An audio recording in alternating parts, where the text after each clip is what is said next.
사도행전 11장 19절에서 30절의 말씀을 가지고 복음의 열매는 그리스도인입니다 라는 제목을 가지고 말씀을 나누려고 합니다. 오늘 사실 제목에 설교가 다 들어있어요. 복음의 열매는 그리스도인이다. 예. 다른 게 열매가 아니라 복음의 열매는 바로 여러분들이다 라고 말씀하고 있다는 거예요. 여러분, 말씀을 시작하기 전에 질문 한 가지 좀 드리겠습니다. 고개를 들으세요. 예, 저를 보세요. Look at me, please. 예.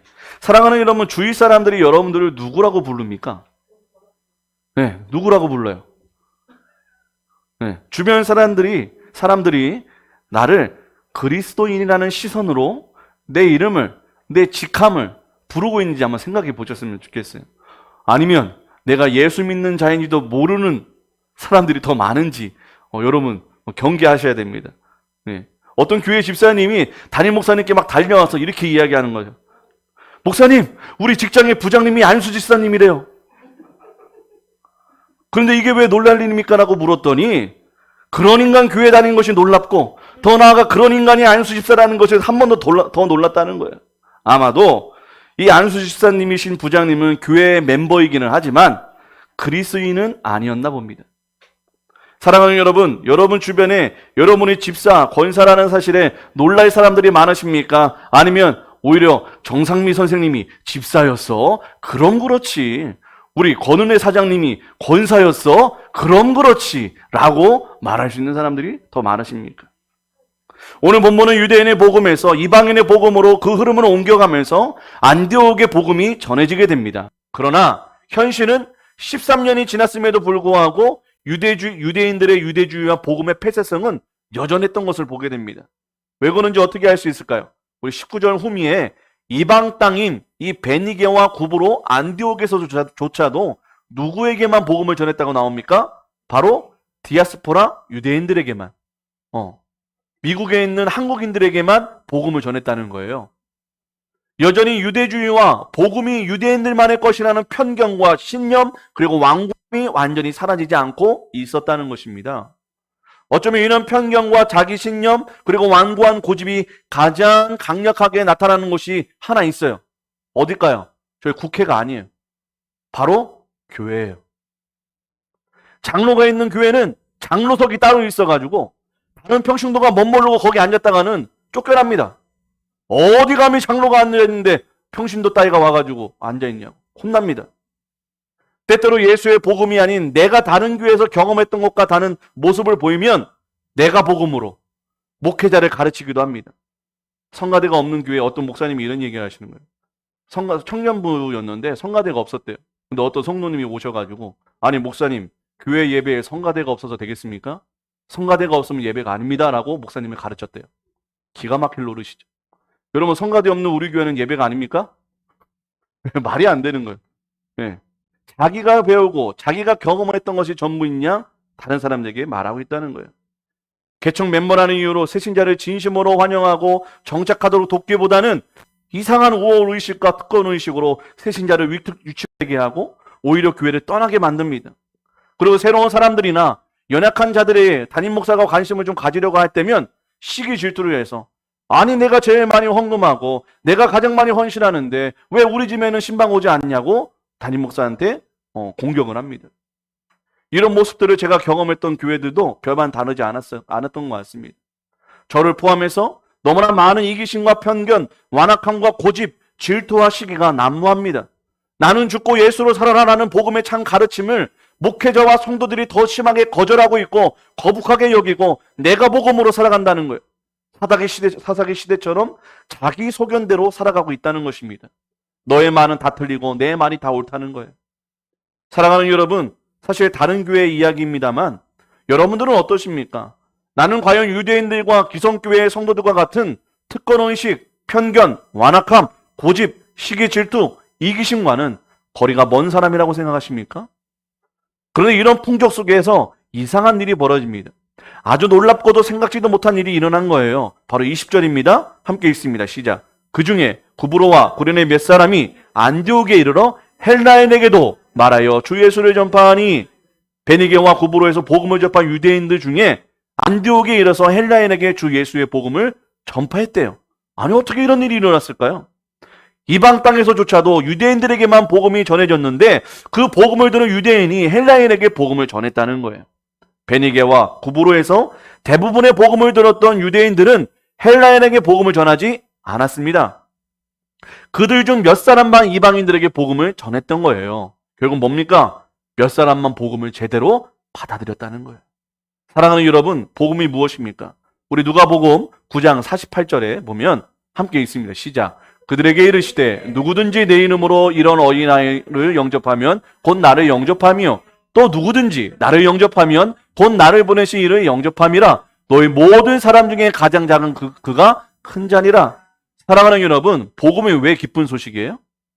남녀노소, 높은 자나 낮은 자나 복음을 믿기만 하면 구원받을 수 있기 때문이 아닙니까? 예수님도 구원의 대상을 정해두신 것이 아니라 anybody, 누구든지 분명히 말씀하고 있다는 거예요. 요한복음 3장 16절입니다. 함께 있습니다. 시작. 하나님이 세상을 이처럼 사랑하사 독생자를 주셨으니 이는 그를 믿는 자마다 멸망치 않고 영생을 얻게 하려 하심이라. 하나님이 유대인을 이처럼 사랑하사, 그게 아니죠. 온 세상을 이처럼 사랑하셔서 그를 믿는 유대인들마다가 아닌 그를 믿는 모든 자마다 영생을 얻게 하셨다고 요한이 증거하고 있습니다. 그 어디에도 유대인만 구원하기 위해 예수님이 오셨고 죽으셨고 부활하셨다는 이야기는 단 한 군데도 없습니다. 복음은 어떤 한 민족이 아닌 모든 열방과 민족을 향한 하나님의 사랑인 것입니다. 그래서 우리가 예수 믿고 구원받고 있는 거예요. 할렐루야. 이 예수의 복음을 그 누구라도 들어야 할 생명의 소식이기 때문에 소식임을 확신하고 유대인들에게 추방당할 각오를 가지고 헬라 애들에게 복음을 전합니다. 그러나 여전히 이 시대는 유대인들이 이방인들과 대화를 하거나 식사를 한다는 것, 그리고 유대인만을 위한 복음으로 여겼던 예수를 전하는 것은 유대 사회로부터 퇴출당하고 삶의 터전에서 쫓겨남을 각오하는 일이었습니다. 가정, 집, 직장, 친지, 자신의 기득권을 다 포기하고 버려야 예수를 믿을 수 있었다는 거예요. 그리고 아이러니하게도 유대 그리스도인들 안에서는 책망할 일이 바로 이방인에게 복음을 전하는 거예요. 우리 성도들이 있는데 불신자들한테 복음 전하면 쫓겨난다는 거예요, 교회에서. 유대인 그리스도인들한테. 이해가 안 가지만 그랬대요. 유대인들이 예수 믿으면 유대교회 유대인들에게 핍박을 받고, 유대인 그리스도인들이 이방인들에게 복음을 전하면 유대인 그리스도인들에게 모든 것을 빼앗기고 축출당할 수 있는 시기가 바로 이런 시기였다는 것입니다. 근데 이런 상황에 헬라인들에게 복음을 전했대요. 여러분, 어떻게 그럴 수 있었을까? 어쩌면 자신의 생존과 존재보다 예수님의 사랑인 복음이 더 중요했기 때문은 아니었을까요? 누구든지 거저받는 이 구원의 은혜가 더 소중했기 때문은 아니었을까요?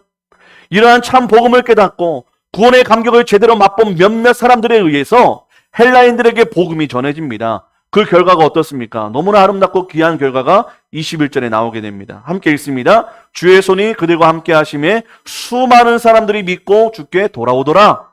사랑하는 여러분, 이 생존과 죽음을 각오하고 전한 이 복음 전도가 자신들의 뜻이 아니라 누구의 뜻이에요? 예수님의 뜻이었다는 것을 우리가 목도하게 된다는 거예요. 왜요? 주의 손이 이 몇 사람과 함께 하셨기 때문이라는 거예요. 주님이 기뻐하시는 일을 순종하는 그곳에 주님이 함께 하심을 믿으시기를 바랍니다. 아니, 주님 왜 나와 함께 하시지 않느냐고 불평할 게 아니라 내가 지금 하고 있는 일이 하나님이 기뻐하시고 하나님이 원하시는 일에 내가 동참하고 있는지, 그래서 하나님이 그 일에 나와 함께하고 계신지를 판단하시기를 바랍니다. 하나님이 원하시고 관심 없는 일에 내가 원하는 길을 가고자 하나님을 끌어들이지 말라는 거예요. 하나님 오시지도 않습니다. 내가 아닌 주님이 원하시는 일에 순종할 때 주님이 함께 하셔서 역사하시고 섭리하시고 통치하시기 때문입니다. 사랑하는 여러분, 내가 예수님의 편인가? 아니면 내 편에 예수님이 들어오라고 하는지 여러분 생각해 보셨으면 좋겠어요. 특별히 기도가 우리의 신앙을 아주 잘 드러냅니다. 제대로 된 탁월한 기도는 주님 제 뜻을 꺾어주시고 주님의 뜻을 알고 주님의 뜻에 순종할 수 있도록 제 마음을 변화시켜 주세요라고 기도하는 게 탁월한 기도입니다. 주님, 저 성공하고 싶은데요. 주님, 저 이거 준비하고 있는데 잘 되게 해주세요. 네, 그것도 참 소중합니다. 그런데 그곳에 하나님이 관심이 갖고 계신지 한번 생각해 볼 필요가 있습니다. 사랑하는 자녀이기 때문에 우리가 하는 거에 대한 관심이 있으세요. 근데 철드는 자녀는 내가 원하는 것보다 내 부모가 뭘 원하는지 알고 해드리는 거잖아요. 네. 우리의 믿음의 성숙이 일어났으면 좋겠습니다. 그리고 더 중요한 사실은 우리가 주님의 뜻에 구하고 주님의 뜻에 순종할 때 수많은 사람들이 주님께 돌아오기 때문이에요. 다른 거 필요 없습니다. 내가 예수님께 순종하면 죽어가는 영혼이 구원받기 때문이라는 것입니다. 그래야만 사람을 살릴 수 있기 때문입니다. 이러한 삶이 그리스도인의 삶입니다. 그리스도는 나 같은 사람에게 거저 주신 그 십자가의 은혜와 구원으로 자신의 신념과 편견이 깨어져서 은혜의 시선으로 영혼을 바라보는 사람들임을 믿으시기를 바랍니다. 아, 나도 한때는 죽을 수밖에 없었던 이방인이었는데 하나님이 나를 사랑하시고 하나님의 은혜로 내가 구원받았어. 아, 여전히 죽어가는 영혼이 있구나. 저 영혼을 내가 받은 은혜를 같이 나눠야 되는데, 복음을 전해야 되는데 그 영혼이 참 불쌍하다, 안타깝다라는 그 시선이 우리에게도 있기를 소망합니다. 그것이야말로, 그 시선이야말로 복음으로 거듭난 그리스도인이 아닐까 생각이 듭니다. 우리가 모두가 다시 한번 복음으로 거듭난 참된 그리스도인이 되기를 주님의 이름으로 축복합니다. 두 번째로, 그리스도인으로 불릴 수 있었던 안디옥 교인들의 모습은 어떤 모습이었습니까? 교회와 교회가 연합하게 한 복음을 영접한 그리스도인이었다는 거예요. 우리 22절과 26절 우리 함께 빠른 속도로 읽도록 하겠습니다. 시작. 예루살렘 교회가 이 사람들의 소문을 듣고 바나바를 안디옥까지 보내니 그가 이르러 하나님의 은혜를 보고 기뻐하여 모든 사람에게 굳건한 마음으로 주와 함께 머물러 있으라 권하니 바나바는 착한 사람이요 성령과 믿음이 충만한 사람이라. 이에 큰 무리가 다소에 가서 만남에 안디옥에 데리고 와서 둘이 교회에 1년간 모여 있어 큰 무리를 가르쳤고 제자들이 안디옥에서 비로소 그리스도인이라 일컬음을 받게 되었더라. 이제 예루살렘 교회예요. 안디옥 교회의 소식이 전해지게 됩니다. 그래서 바나바를 안디옥의 담임 목사로 파송을 해요. 그런데 예루살렘 교회에서 바나바를 담임 목사로 보냈다는 것은 굉장히 파격적인 일입니다. 왜냐하면 예루살렘 교회가 이 안디옥 교회를 이방인들의 교회로 인정했다는 증거였기 때문이에요. 인정 안 했으면 바나바 안 보냅니다. 예, 그건 교회가 아니라고 인정하기. 이방인들 너희들이 만든 교회는 교회 아니야 라고 인정하지 않을 수도 있었기 때문이라는 거예요. 아마도 사도 베드로, 우리가 계속해서 사도행전을 보면서 어떤 일을 경험했습니까? 사마리아에서 부흥 사건이 일어났고 루다, 욥밥, 가이사랴에 이르기까지 이방인들이 구원받는 역사를 이 사도 베드로가 자신의 눈으로 봤다는 거예요. 그렇기 때문에 이방인들에게도 구원이 있다는 것을 스스로 고백했고 또 안디옥 교회에 복음이 전해서 교회가 세워졌다는 것을 의심치 않았다는 것입니다. 그래서 이러한 막힌 담이 허물어지고 한 몸이 되어가는 유대교회와 이방교회의 모습이 오늘 본문에서부터 시작되고 있었다는 것입니다. 사랑하는 여러분, 참 복음이 전해지고 한 곳에는 반목과 분열이 아닌 하나님과 화평이 가득하게 됨을 여러분 기억하시고 또 사모하셨으면 좋겠습니다. 에베소서 2장 14절에서 18절인데요. 우리 함께 읽어볼까요? 그는 우리의 화평이신지라 둘로 하나를 만드사 원수된 것 곧 중간에 막힌 담을 자기 육체로 하시고 또 십자가로 이 둘을 한몸으로 하나님과 화목하게 하려 하심이라. 원수된 것을 십자가로 소멸하시고 이는 그로 말미암아 우리 둘이 한 성령 안에서 아버지께 나아감을 얻게 하려 하심이라. 여러분, 예수님이 이 땅에 오셔서 십자가에 죽으신 이유는 하나님과 우리를 화목케 하시기 위함이었습니다. 우리는 원래 하나님의 원수, 죄인이었습니다. 그런 우리가 예수님의 보혈로 용서받았고 하나님의 자녀가 되어 하나님과 화해했습니다. 한 가족이 됐다는 거예요. 이와 동시에 하나 되게 하고 화목케 하는 성령이 우리 안에는 계십니다. 그래서 우리 교회는, 우리 성도들 안에는 용서와 용납과 화평과 화목이 일어나는 것이 아주 당연한 것이라는 거예요. 네. 그러나 현실은 세상 사람들 못지않게 가정이 깨져버려서 부부가 헤어지는 성도들이 너무나 많이 있습니다. 교회에서 파벌이 생겨 찢겨질 죄로 찢겨져서 세상의 손가락질을 받고 목회자와 성도가 상처로 먹는 교회가 너무나 많이 있습니다.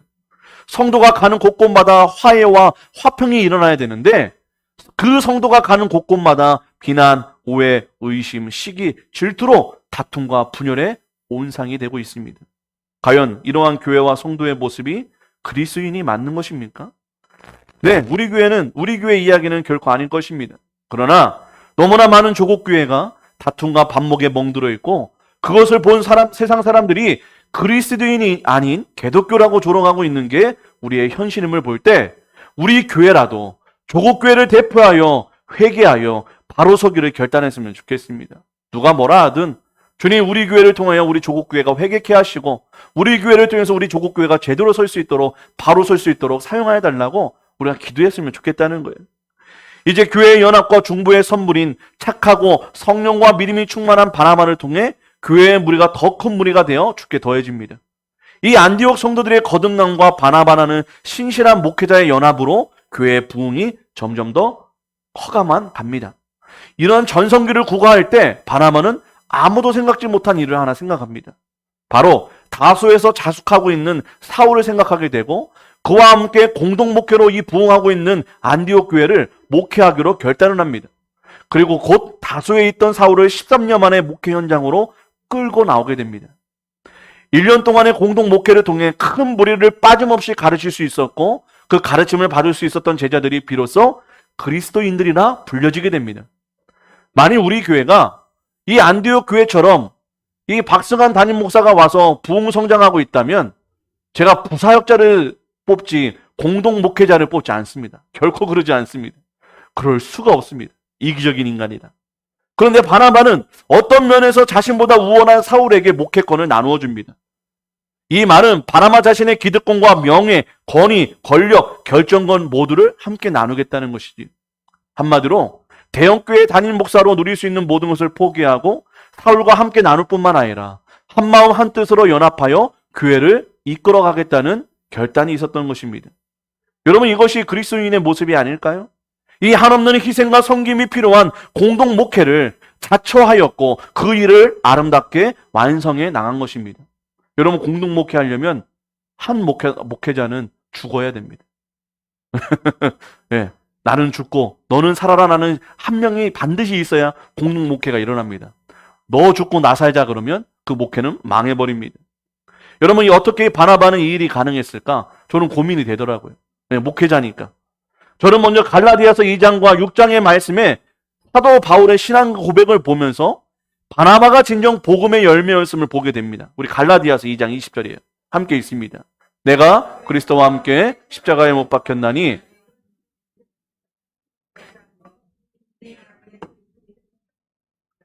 이제 내가 육체 가운데 사는 것은 나를 사랑하사 나를 위하여 자기 자신을 버리신 하나님의 아들을 믿는 믿음 안에서 사는 것이라. 계속해서 6장 14절입니다. 그러나 내게는 우리 주 예수 그리스도의 십자가 외에 결코 자랑할 것이 없으니 그리스도로 말미암아 세상이 나를 대하여 십자가에 못 박히고 내가 또한 세상을 대하여 그러하니라. 여러분 사도 바울이 이런 고백을 어떻게 할 수 있었을까? 물론 예수님 만나서 이런 고백했겠죠.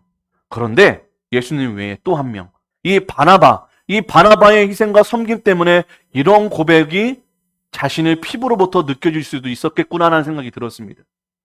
바울은 바나바와 함께한 안디옥 교회 공동 목회를 통해서 십자가의 사랑, 그 섬김을 바나바로 인해 경험하게 됐던 것은 아닐까. 그래서 이 갈라디아의 말씀이 기록될 수 있었던 것은 아닐까 생각이 들었습니다. 바나바가 예수님이라는 말은 아닙니다. 그러나 바나바를 통해 천방지축이었던 사도 바울의 인격과 성품도 함께 성숙했던 것은 아닐까 생각이 들었다는 거예요. 그래서 신앙이 좋은 목회자와 성도가 공동체를 이루고 신앙생활하는 것이 정말 중요한 것 같습니다. 우리 모두가 서로에게 바나바가 되어주셨으면 좋겠습니다. 그렇다면 우리 교회에도 사도 바울과 같은 인물이 탄생할 것이기 때문입니다. 그만큼 바나바는 그 어떤 사람도 용납하고 용서하고 화평케 되는 또 하나 되게 하는 일에 아주 타고난 사람이었습니다. 이 바나바의 희생과 포기로 어떤 일이 일어납니까? 먼저 기독교 역사상 가장 위대한 사도라 불리는 사도 바울의 재탄생을 일으킨 사람입니다. 객관적으로 자신보다 유능한 그를 시샘하거나 그 삭슬 싹 밟아버리는 것이 아니라 오히려 상생하고 오히려 더 나아가 바울이 전면에 나갈 수 있도록 바나바는 역사의 뒤안길로 이름 없이 소리 없이 사라집니다. 억울한 일 아닙니까? 자신이 뽑은 사역자인데 담임 목사보다 뛰어난 교회도 성도도 다 내줘야 할 수 있는 상황에서 바나바는 그런 것들이 복음보다 중요하지 않았던 거예요. 이미 자신의 삶이 예수의 것이기 때문에 기꺼이 사울을 안디옥 교회로 데려옵니다. 어쩌면 교회가 내 것이다 라고 착각할 수 있는 사람이 아마도 교회의 담임 목사인 것 같습니다. 그러나 바나바를 보며 제가 생각했습니다. 교회는, 성도는, 복음은 예수님의 것이라는 사실입니다. 예수님만이 교회를 이끌어 가시고 성도를 자라게 하시고 복음 전파를 완성하시기 때문입니다. 그래서 누가 잘하든 복음만 잘 전해지고 교회와 성도만 잘 될 수 있다면 나를 알아주지 않아도 이 또한 은혜의 물 고백할 수 있어야 된다는 것을 저는 바나바 선생님으로부터 배웠습니다. 상당히 어려운 이야기입니다. 잘 될지 모르겠습니다. 그러나 바나바가 그랬다면 우리도 그래야 하고 그럴 수 있다고 저는 말씀드리고 싶습니다. 이제 드디어 이 바나바가 사울과 함께 한몸 한마음으로 목양한 열매가 맺어져요. 비로소 안디옥 교인들에게 별명이 생긴 것입니다. 바로 그리스도인입니다. 중학교 때 제 별명이 삭이었어요. 삭. 아십니까? 그 문학소설 삭. 사람들 해치고 때리고 이러고 다녔어요. 중학교 때. 눈을 부라리고 어떻게 하면 싸움할까? 어떻게 하면 마음에 안 드는 애들 팰까? 그러고 살았습니다. 그래서 별명이 삭이었습니다. 그리고 체육복을 제가 안 빨고 사물함에다가 며칠간 넣었더니 청국장 냄새가 나서 별명이 청국장이었습니다. 그런 안 좋은 별명들만 가득했던 인생이었습니다. 근데 이 안디옥 교인들은 바로 그 별명이 그리스도인 예수쟁이였다는 거예요. 저만 그런 별명이 있는 것처럼 여러분 보이시는데 다 알고 있어요. 여러분들이 어떤 별명이 있었는지 저는 다 알고 있습니다. 저는 여기서 목회자의 중요성을 다시 한번 깨닫습니다. 목회자가 진정으로 복음으로 거듭나니까, 또 목회자들 간에 한마음 되어 예수의 복음만을 가르치니까 그리스도인들이 탄생하는구나. 정말 예수 닮은 사람들이 일어나는구나. 물론 주님이 하십니다. 그러나 예수님의 참된 목회자를 통해 또한 역사하십니다. 목회자만 그럴까요? 오늘 우리는 그 진짜 종이 내가 되어야 될 줄을 믿으시길 바랍니다. 그리스도인이라는 별명은 어쩌다 생긴 게 아니에요. 정말 예수님 닮은 삶을 살아내는 성도들을 보고 세상 사람들이 별명을 지어준 것이 바로 그리스도인인 것입니다. 너무나 귀하고 위대한 별명인 것이죠.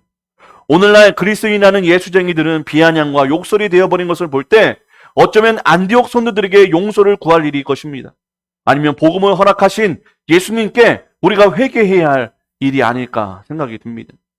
진정 교회의 연합을 보여준 예루살렘 교회, 십자가 사랑처럼 자신의 기득권을 내어준 바나바의 헌신과 희생으로 사울이 등장할 수 있었고, 이 아름다운 복음의 은혜가 바나바와 사울을 통해 실현되니까 안디옥 교인들은 위대한 별명인 그리스도인으로 불려지게 됐다는 것입니다. 이 일은 오직 연합케 하고 하나 되게 한 복음으로만 가능한 일이었습니다. 자신의 생명을 아끼지 않고 버리신 예수 닮은 목회자의 희생이 있었기에 가능했던 일이었습니다. 사랑하는 여러분, 우리 교회도 복음으로 연합되고 하나 되었으면 좋겠습니다. 우리 교회도 희생과 나눔으로 이 세상이 인정하는 아름다운 교회, 이 대전 지역에 자랑이 되는 교회 되었으면 참 좋겠습니다. 마지막으로 그리스도인으로 불릴 수 있었던 안디옥 교인들의 모습은 과연 무엇이었습니까? 역경 중에도 사랑을 나눌 수 있게 한 복음을 영접한 그리스도인이라는 거예요. 우리 27절, 30절의 말씀, 우리 아까 읽었으니까 시간이 좀 부족한 것 같아서 한번 눈으로만 봐주시길 바랍니다. 안디옥 교인들이 세상 사람들에게 그리스도인이라 불릴 결정적인 모습을 우리는 보게 됩니다. 28절에 보면 아가보라는 예언자가 예루살렘에서 안디옥으로 와요. 그러면서 하는 말이 천하의 큰 흉년이 글라우디오 때에 올 것이라는 예언을 듣게 됩니다. 그런데 이 일이 실제로 일어납니다.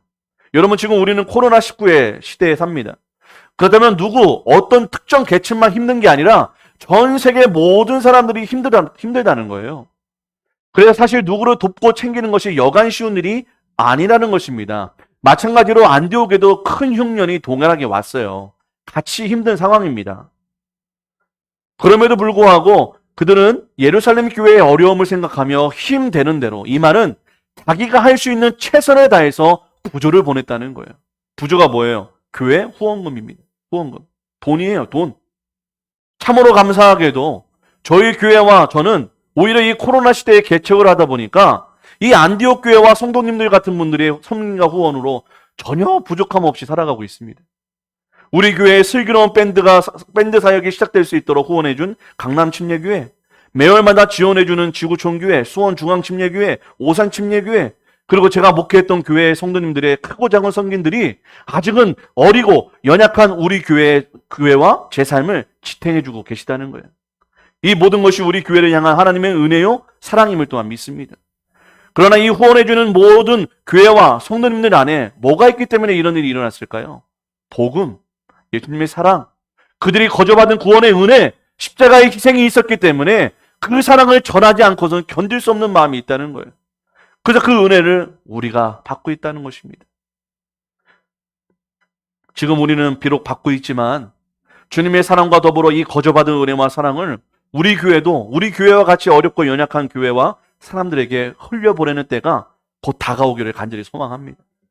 사랑하는 여러분, 복음으로 거듭난 사람들의 가장 큰 특징이자 능력은 사랑입니다.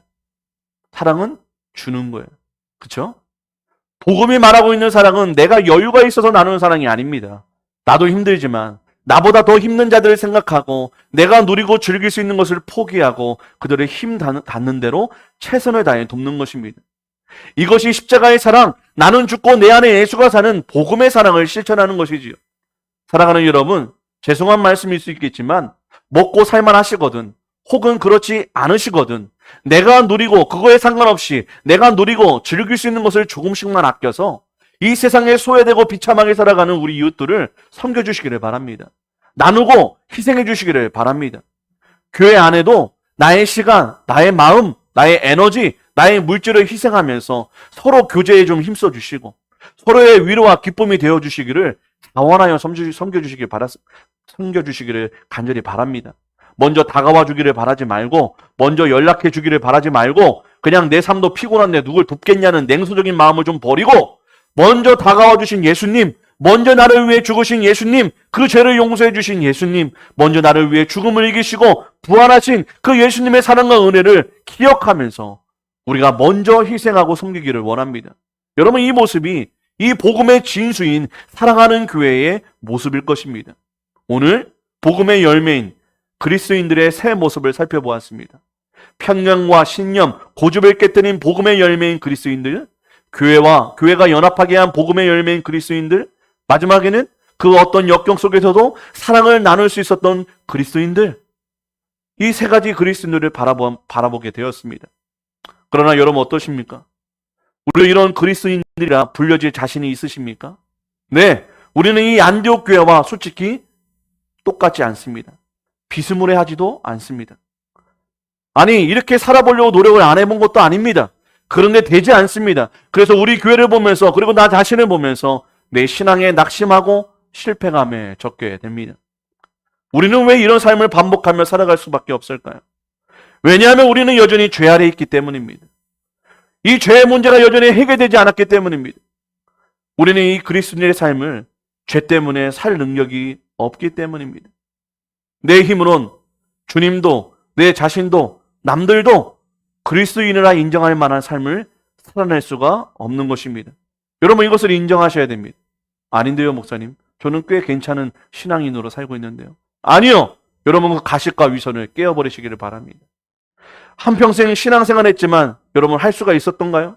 예배 중에 가슴이 뜨거워져서 결단하지만 삶으로 돌아가면 여전히 차가운 현실 속에 물들어갔던 우리였습니다. 아무리 내가 결단해도 술, 담배에 중독된 사람처럼 모든 결단이 숲으로만 돌아갑니다. 네, 어쩌면 죄 아래에 있는 우리의 어쩔 수 없는 모습이었습니다. 우리가 인정합시다. 내가 여전히 죄의 권세 아래 있음을 여러분 인정하시기를 바랍니다. 근데 인정만 해서는 안 되겠죠. 저는 오늘 안디옥 교회와 성도들이 그리스도인으로 거듭날 수 있었던 아주 결정적인 장면을 오늘 본문에서 찾게 됩니다. 20절과 21절인데요. 함께 읽습니다. 시작. 그 중에 구브로와 구레네 몇 사람이 안디옥에 이르러 헬라인에게도 말하여 주 예수를 전파하니 주의 손이 그들과 함께 하심에 많은 사람들이 믿고 주께 돌아오더라. 결국 우리가 두 손 들고 항복하며 찾아가야 할 분이 있다는 거예요. 하나님, 제가 40평생, 70평생 주님을 믿는다고 신앙생활했지만 저는 주님께 돌아오지 않았습니다. 여전히 내 죄 가운데 있었고 나를 위해 살아왔습니다. 이제 두 손 들고 주님께 돌아옵니다.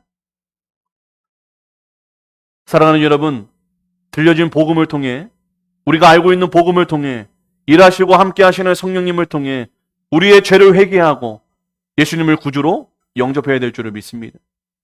예수님이 나에게 복음이 들려지게 하시고 믿어지게 하셔서 그가 나를 죄인에서 의인으로 거듭나게 하셔야 내 모습을 통해 세상 사람들이 그리스도인이나 불리게 될 것입니다.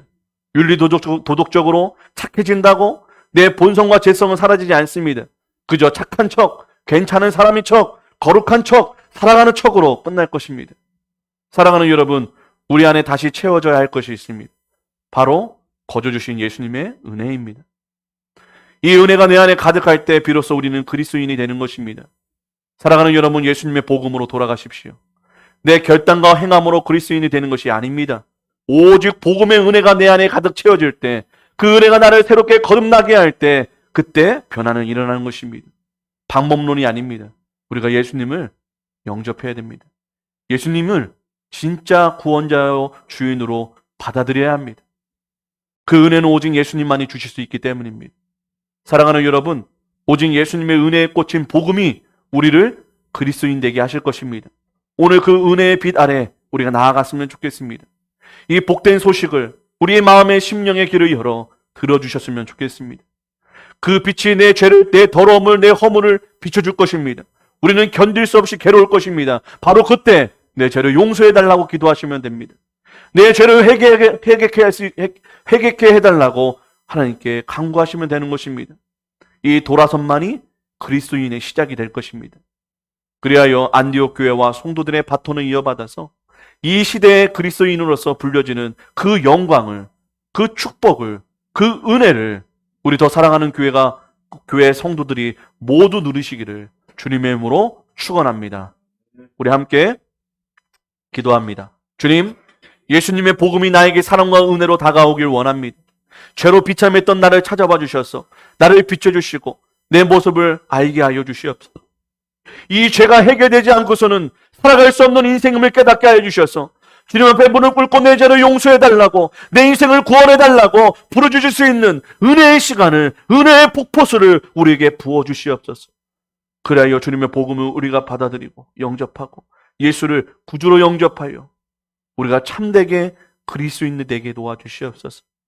우리가 신앙생활 열심히 한다고, 내가 교회를 오래 다녔다고 그리스도인이 아니라 내 안에 예수가 살아있어야 그리스도인을 깨닫고 예수를 영접하는 복된 시간 되게 하여 주시옵소서. 주님 감사하고 예수님의 이름으로 기도합니다. 아멘. 우리 항상 진실 있게 내 맘 바꾸사 예수님 함께 하소서. 우리 함께 간절한 마음으로 소망으로 찬양합니다. 항상 진실 있게 내 맘 바꾸사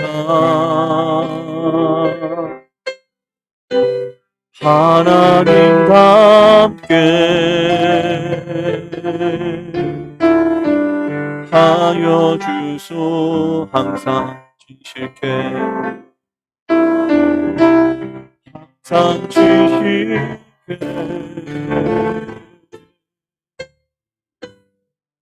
맘 바꾸사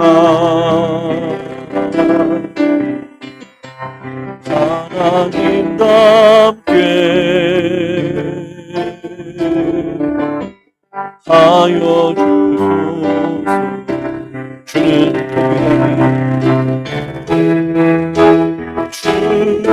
토기장이 나는 짐을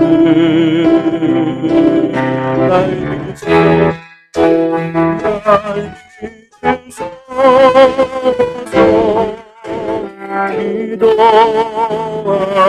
기도하오니 항상 지실게 내 맘 바꾸사 하나님답게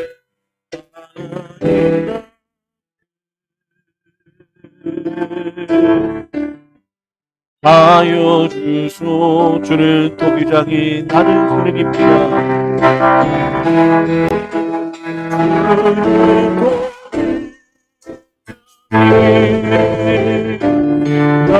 나는 친구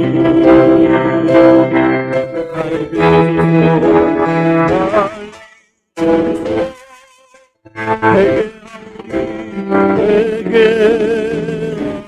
주는 시작이 나는 책입니다.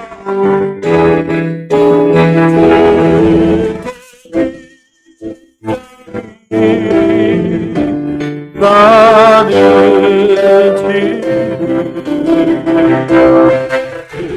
지으소서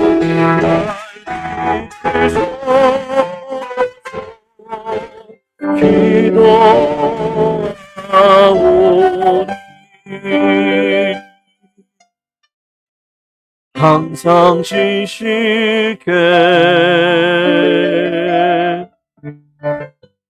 내 맘 바꾸사 예수님답게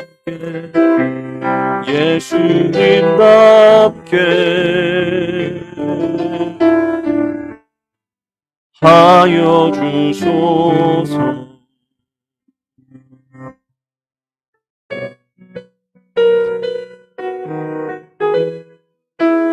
우리가 회개하고 기도하는 유일한 이유는 예수 닮기 위함인 것을 믿으시길. 예수 닮기 원하네. 예수 닮기 원하네. 예수 닮기 원하네.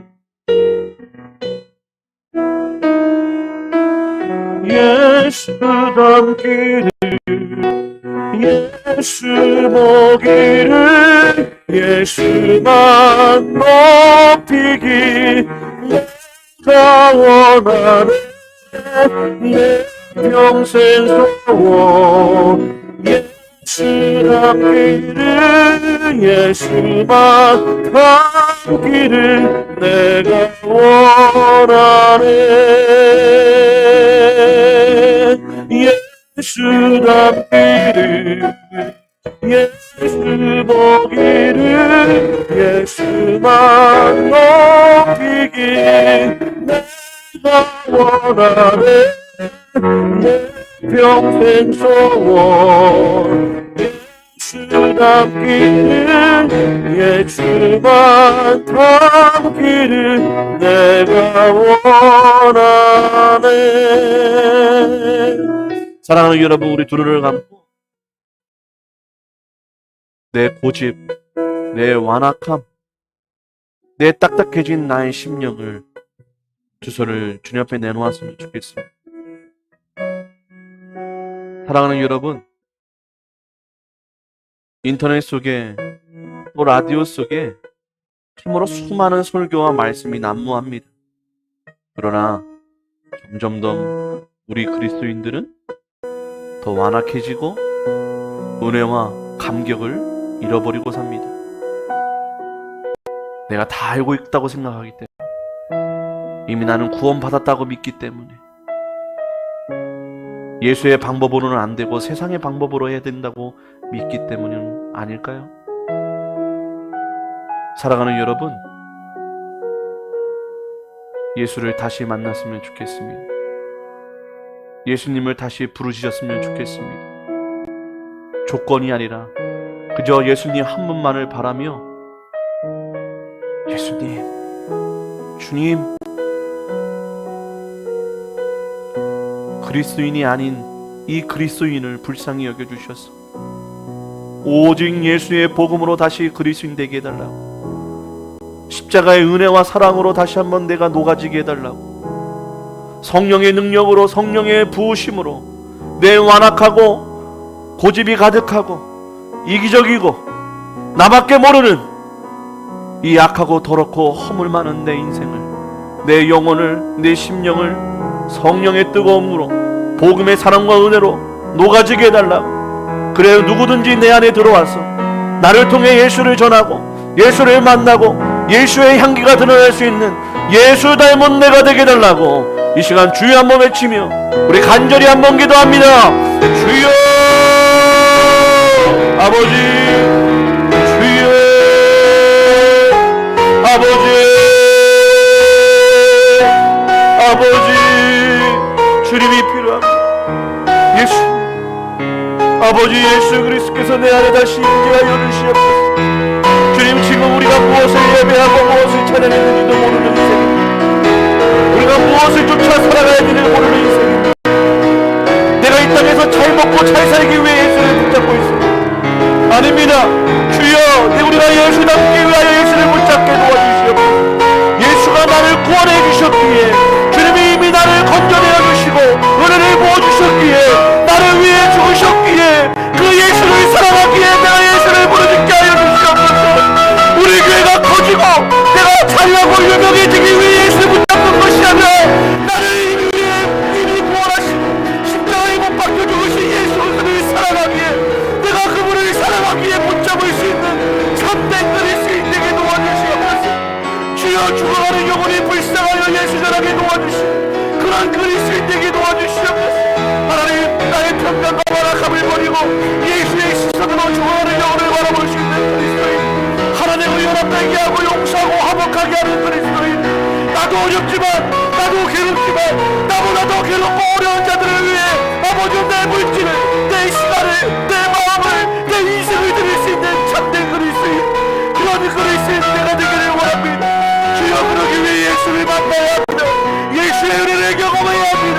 예수의 성령의 불이 내 안에 가득해야 됩니다. 주여, 내 입으로 되지 않음을 고백합니다. 한평생 내가 예수 믿는다 할지라도 되지 않음을 고백합니다. 주여, 예수가 필요합니다. 예수님, 우리 마음에 찾아와야 주시옵소서. 예수님, 우리를 만나 주시옵소서. 그래, 이 형편없고 비참한 인생을 바라보게 도와주시옵소서. 내가 얼마나 죽을 수밖에 없는 인생이, 내가 얼마나 비참한 인생인지를 깨닫게 도와주시옵소서. 하나님, 우리가 주 앞에 나가 기도하며 얘기하게 도와주시옵소서. 주의 용서를 구하고 다시 한번 구속으로 구원받게 도와주시옵소서. 거듭나게 도와주시옵소서. 그래야 이 복음의 열매로 전도하게 하시고, 복음의 열매로 내가 살기를 원하고, 복음의 열매로 주님을 사랑하는 증거로 전도하며 복음에 전도할 수 있도록 주님 사랑하게 도와주시옵소서. 주여, 우리가 복음의 열매를 위해 살아가는 것이 아니라 우리가 복음을 맛보았기에 아버지 그 복음의 열매를 맺을 수 있는 인생 되기를 원합니다. 주여, 우리의 삶을 변화시켜 주시옵소서. 예수를 만날 때 예수님이야말로 우리의 삶을 진정 변화되게 해주시는 믿습니다. 물이 변하여 포도주가 되게 도와주시옵소서. 여전히 물과 같은 인생입니다. 주여, 우리를 물에서 포도주로 변화시켜 주시옵소서. 완전히 다른 인생으로 변화시켜 주시옵소서. 완전히 다른 인생으로 우리를 회복스럽게 하여 주시옵소서. 오 주여, 오 주여, 주여, 다른 사람도 거저간다 거저하지 않게 도와주시오. 이 시간 예수를 만나고 아버지 예수를 영접하고, 예수가 내 삶의 구원자여 주인으로 영접하여 아버지 우리의 삶이 진정 변화되는 복된 삶 되게 도와주시옵소서.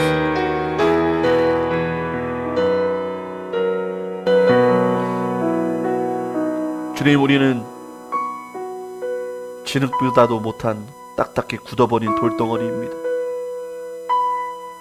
내 스스로도 내 인생을 어찌할 수 없다고 여기며 낙심합니다. 그래, 내 인생은 이제 끝났어. 내 나이가 몇인데 나에게 무슨 소망이 있겠어. 그렇게 딱딱하게 굳어져 버린 우리의 심령을 우리가 잘 압니다. 어쩌면 하나님도 나를 어쩌지 못한다는 불신이 우리 안에 가득합니다. 예수님, 그럼에도 불구하고 우리를 사랑하시기에 우리의 그 돌짝 같은 마음도 기름지고 부드러운 마음으로 변화시켜 주실 줄을 믿습니다.